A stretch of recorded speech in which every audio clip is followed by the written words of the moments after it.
Sunday. I'm Jim Phillips. This is a weekly public affairs program that's heard every Sunday morning, designed to highlight individuals and organizations seeking to make New Bedford and the surrounding area a better place to live and work. Jack Spillane of the New Bedford Light will join us this morning to discuss recent events in the political world and beyond. So good morning, Jack. Good to be here, Jim. Jack, we have been following, as you have, the Keith Hovan case in Wareham District Court.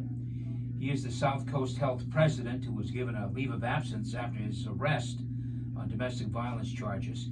That case was dropped when the victim refused to testify. At the time of Hovan's arrest, police discovered weapons and thousands of rounds of ammunition in the home where the alleged domestic violence incident occurred. The guns apparently are legal, they're owned legally. However, the possession of ammunition may not be.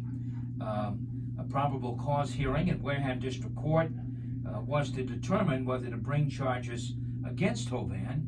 However, that hearing has been stayed or delayed while the SJC looks at whether the hearing should be open to the public. The Bedford Light filed that request to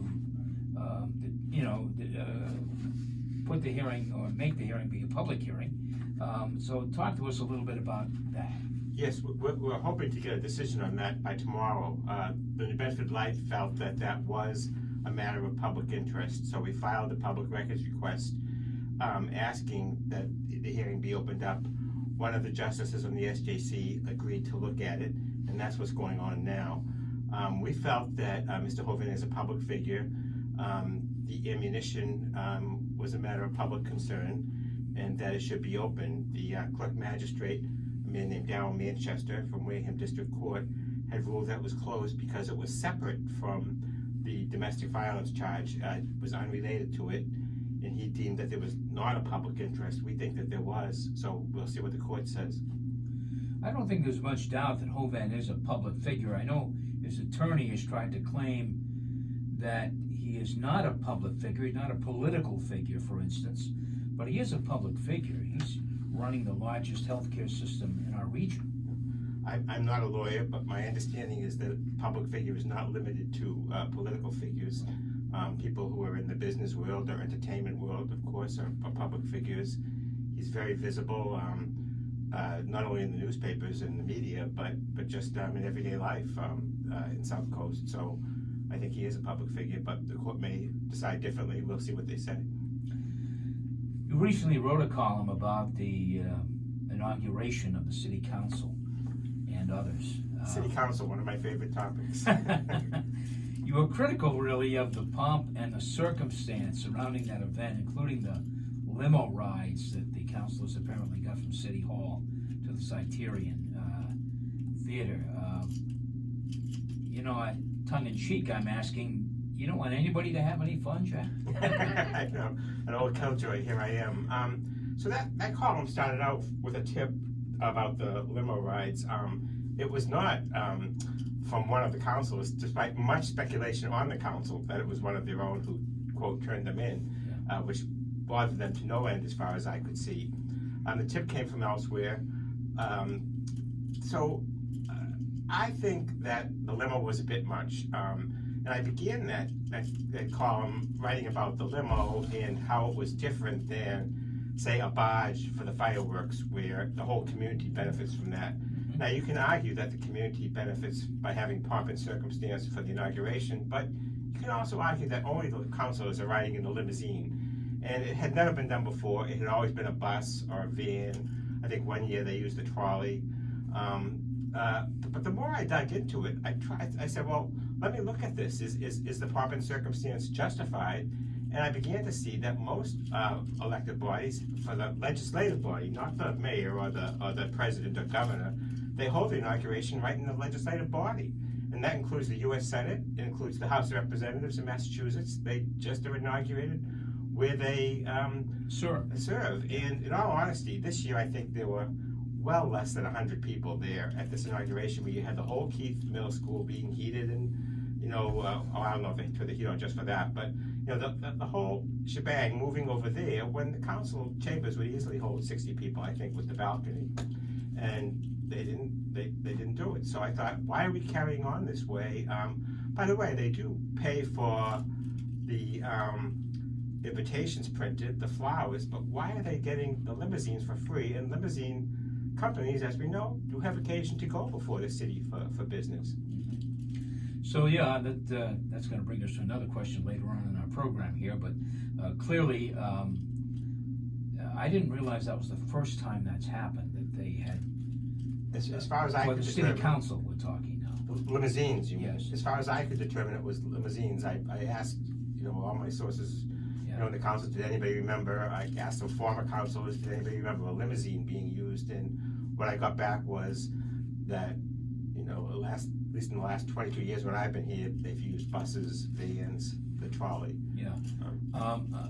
Now, the mayor, of course, up until very recently, the mayor was elected every 2 years like the city council. So, and no one can remember limos being used with the mayor. That's another hidden wrinkle here. The mayor declined to pay for this inauguration. It was always his budget, not the council's budget. Remember, it's the council, school committee, mayor, and board of assessors that are being sworn in. This year, he wasn't being sworn in because of the 4-year term. So he said, I'm not paying, because it comes out of his budget. I asked whether it was a campaign budget. He said, no, out of the city budget. So it came out of the council budget. Now, one of the limousine drivers told me that for the stretch limousine, I guess there were 2 smaller ones in the stretch limousine, the estimated cost of that would have been $500. That's more than the whole $300 they spent just on the tickets and the invitations and the flowers. Yeah. So you add that by 3, and you're getting up near $1,000. Is it really called for when only 60 people are attending? Yeah. Was it on TV? We know. It was on TV, not live, I believe, but I think they tried to do it live, but Jim Marshall told me that they had some trouble getting the signal out of the interior of Keith Middle School, yeah, so it happens. It was recorded. Well, okay, we are taping this program on Thursday. Tonight, the City Council scheduled a vote for a new City Council president, as it so happens. And last time we talked about this, there was a neck-and-neck race involving Ian Abreu and Brian Gomes. So who's got the inside track? I don't know. The last I heard, and that was yesterday morning, it was neck and neck. From what I can tell, and sometimes you can be misled a little bit by what people are saying and which way they're leaning, but from what I can tell, Councilor Baptiste and maybe the swing vote in this election. He's not saying who he's voting for. Originally I counted 5 and 5, but then I've heard some people are wavering. Some people who one side or the other claimed they had, when I talked to them, so they hadn't made up their mind. So we're going to see. I thought this race was important this year because of the possibility of the mayor running for Attorney General. Yeah, and that is still a possibility, although the mayor is certainly keeping his thoughts about that close to the vest. Last Saturday, Naomi Carney said she was supporting Ian Abreu. That surprises probably no one, because maybe she's felt that way, I think, for a year, she said, because she pledged her support to Ian a year ago, and then he saw where it was heading. He withdrew, but he asked his supporters to stick with him if possible. He'd try again in 2022, so here we are. The people who are supporting Abreu are more talkative than the people supporting Gomes. So I can't tell you as much about them. I do know one councilor who he said he hadn't made up his mind, but he seemed to be leaning toward Gomes, and but most of the Gomes supporters are not saying much, to me at least. You're listening to Town Square Sunday. I'm Jim Phillips. My guest is Jack Spillane, a columnist for New Bedford Light, an online newspaper covering New Bedford. You can check it out at newbedfordlight.org. Bristol County Sheriff Tom Hodson back in the news this past week. This week, a national watchdog organization issued a report that was critical of sheriffs around the country for taking campaign contributions from vendors that they hired to provide services and materials to their jails and prisons. They use Hodgson as an example in their report. He accepts contributions from his medical provider at the Bristol County House of Corrections. He pays them a lot of money to provide medical support, I'm sure, and they in turn give him campaign contributions. To many folks, that's kind of a quid pro quo. It doesn't look right. Hodgson, in his defense, says he's done nothing wrong. He's not violated any law, and he probably says to himself, at least, if you check with all kinds of people, that politicians that run businesses also have a side business, they probably accept contributions too from their vendors. I wish I had a dime, Jim, for all the stories I've done over the last 2 decades about politicians in New Bedford accepting contributions from people who do business with the city, Yep. do business with the state government, do business with the county. It was a very good story about him accepting these contributions. It's not illegal. People can say it's not illegal, but it raises my eyebrows, just like the limousines, which also appear not to be illegal. Sure. I think that it's a conflict of interest, even if it's not illegal. Tom Hodgson has taken on all comers. I can talk a little bit about that if you want, but he doesn't back off. He doesn't. I'm sure he's researched the laws in some of these things, and he knows he's done nothing wrong, or at least in the eyes of the law, he's done nothing wrong. So in 1998, I believe, Joe McIntyre, former state rep, ran against Hodgson, a strong progressive candidate who you would think was more in tune with the nature of this Democratic area. He lost to Hodgson by about 10 points. I think it was 2010 that former state rep John Quinn ran against him, a little bit more moderate a candidate than Hodgson. He also lost by 10 points. So Tom Hodgson has proven that he has an ability to take on all comers, and he has a couple of new ones this year. Yeah. So what's your feeling about the report, other than raising your eyebrows about it? I think it's a legitimate report. I think it as a citizen, it raises concerns for me. I don't like that kind of doing of business. It's not illegal, but I'd rather the candidates I prefer don't do it. But I think we've just seen these before, and they don't seem to really affect the We haven't public. changed the law at the State House then. That's what has to happen. Don't hold your breath on that. Don't worry, I'm not. COVID stress, Jack, you wrote about that. Your words here. How much longer can we all keep gazing at these COVID numbers? How much longer can we worry about whether this place is safe or that place is not? Do we have the right mask? How can I possibly get more tests?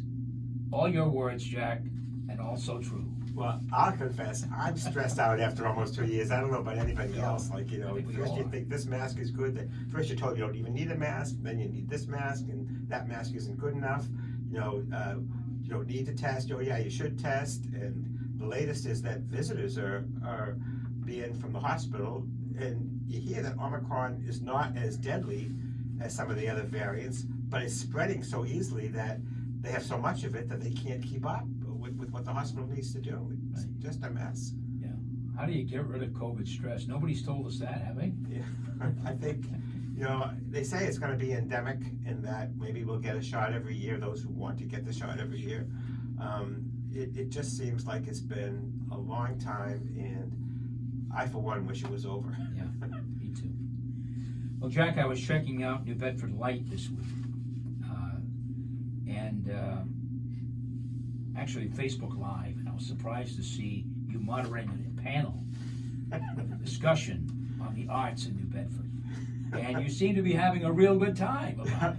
I'll have to say, I'm a ham at heart, and so I enjoyed doing that, although I have virtually no experience doing that, although I did that kind of stuff when I was at Emerson. Sure. But I think that nowadays the radio does print journalism, the TVs do it, and the print operations do videos and podcasts, and that's what we're doing. I have an interest in the arts, but it's certainly not my area of expertise, and they asked me if I would do that, and so I had a good time doing it. New career, perhaps. I don't know about that at my age, but it was fun.